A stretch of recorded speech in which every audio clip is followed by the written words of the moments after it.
مشیران حسین علیہ السلام۔ فرزند رسول کے اس غیر معمولی عنوان سفر کی خبر نے لوگوں میں ایک عجیب ہیجانی کیفیت پیدا کر دی تھی۔ ان خبروں سے متاثر ہو کر مختلف قسم کے لوگ حضرت کی خدمت میں آئے اور فرزند رسول کو ان کے سفر سے باز رکھنے کی کوشش کی۔ ان میں بعض تو ایسے تھے کہ انہیں نہ یزید و بنی امیہ سے ہمدردی تھی اور نہ ہی حسین کی ذات سے یا آل رسول سے کوئی دلچسپی تھی۔ یہ لوگ صرف موقع پرست تھے۔ انہوں نے موقع اس بات کا دیکھا کہ حسین کو مشورہ دیں، اور کچھ لوگ ایسے بھی تھے جنہیں حسین کی ذات سے زیادہ بنی امیہ کی حکومت پیاری تھی۔ وہ بنی امیہ کی حکومت کے لیے حسین کے اقدام سے خوفزدہ ہو کر حضرت کو سفر نہ کرنے کا مشورہ دے رہے تھے۔ لیکن مشورہ دینے والوں میں اکثریت ان لوگوں کی تھی جو فرزند رسول کی بھلائی چاہتے تھے، اور انہیں اس سلسلے میں فرزند رسول کے قتل اور آل رسول کے برباد ہو جانے کا خطرہ تھا۔ ان میں سے بعض ایسے بھی تھے جنہیں پہلے سے حسین علیہ السلام کے قتل کی خبریں مل چکی تھیں، اور وہ حضرت کے قتل کا یقین رکھتے تھے، لیکن ان کی خواہش تھی کہ یہ واقعہ ہونا تو ضرور ہے، مگر کاش ہماری زندگی میں نہ ہو، ہم حسین کے قتل کی خبر کانوں سے نہ سنیں۔ مکے میں جن جن حضرات نے امام حسین علیہ السلام کو ترک سفر کا مشورہ دیا، ان مشہور شخصیتوں میں حضرت عبداللہ بن عمر بھی ہیں۔ آپ بیعت یزید کر کے مدینے سے مکے حج کے لیے تشریف لائے تھے۔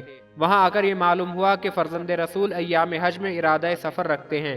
آپ مدینے میں بھی اشارتاً عبداللہ بن زبیر اور امام حسین علیہ السلام کو مسجد نبوی میں مخاطب بناتے ہوئے یہ فرما دیا تھا: اتقی اللہ ولا تفرقا جماعت مسلمین، اللہ سے ڈرو اور تم دونوں جماعت مسلمین میں تفرقہ نہ ڈالو۔ اب مکے میں جب یہ خبر سنی تو پریشان ہو کر آپ امام حسین علیہ السلام کی خدمت میں آئے اور کہا: آپ کو معلوم ہے کہ کوفے والے آپ کے خاندان کے دشمن ہیں، آپ کو ان کی طرف سے پوری احتیاط کرنا چاہیے اور اپنے آپ کو ان سے بچانا لازم ہے۔ آپ ان کے قول و قرار پر اعتماد نہ کریں۔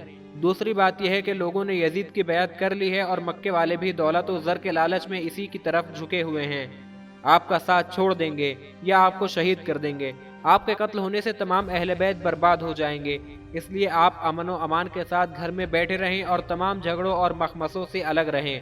امام حسین علیہ السلام نے فرمایا: اے ابن عمر، افسوس تو اس بات کا ہے کہ یہ لوگ مجھ کو گھر میں بھی بیٹھنے نہیں دیں گے۔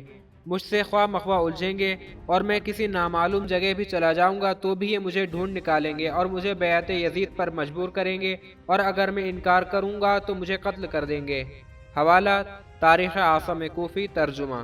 ان کے علاوہ عمر بن عبد الرحمن مخزومی بھی حضرت کی خدمت میں حاضر ہوئے، اور انہوں نے یہ سمجھتے ہوئے کہ حضرت کوفے کی طرف کسی حکومت کے قیام کی غرض سے تشریف لے جا رہے ہیں، حالت ظاہری کو سامنے رکھتے ہوئے خلوص کے ساتھ ارادہ سفر کے ملتوی کر دینے کا مشورہ دیا اور معاملے کی اونچ نیچ کو حضرت پر ظاہر کیا۔ حضرت نے ان کے مشورے کی قدر کی اور نصیحت کی مدح فرمائی۔ حوالہ طبری، جلد 6، صفحہ 215۔ لیکن فرزند رسول اور ہی ارادے سے عازم سفر تھے۔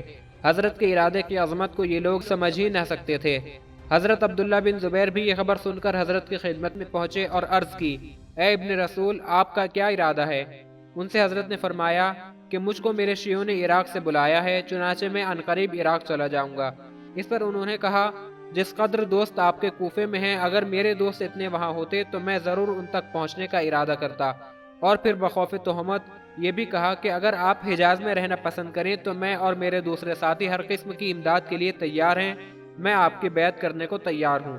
لیکن امام حسین علیہ السلام جو اللہ کی طرف سے حقیقی محافظ کعبہ تھے، انہوں نے یہ پسند نہ فرمایا کہ مکے میں کوئی فساد کی صورت پیدا ہو اور ان کے باعث حرمت بیت اللہ میں ذرا سا بھی فرق آئے۔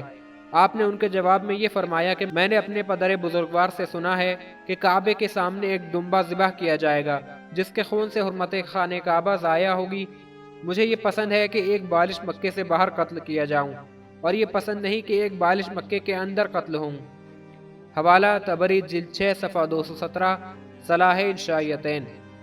حسین علیہ السلام کی اس بات کا انہوں نے کوئی اثر نہ لیا، حالانکہ اس خبر میں خود انہی کے قتل کی طرف اشارہ تھا جو وہ نہ سمجھے، کاش وہ سمجھ لیتے۔ عبداللہ بن عباس سے یہ راز معلوم تھا کہ ارض عراق حسین کی شہادت گاہ ہے۔ حوالہ سر الشہادتین، صفحہ 30۔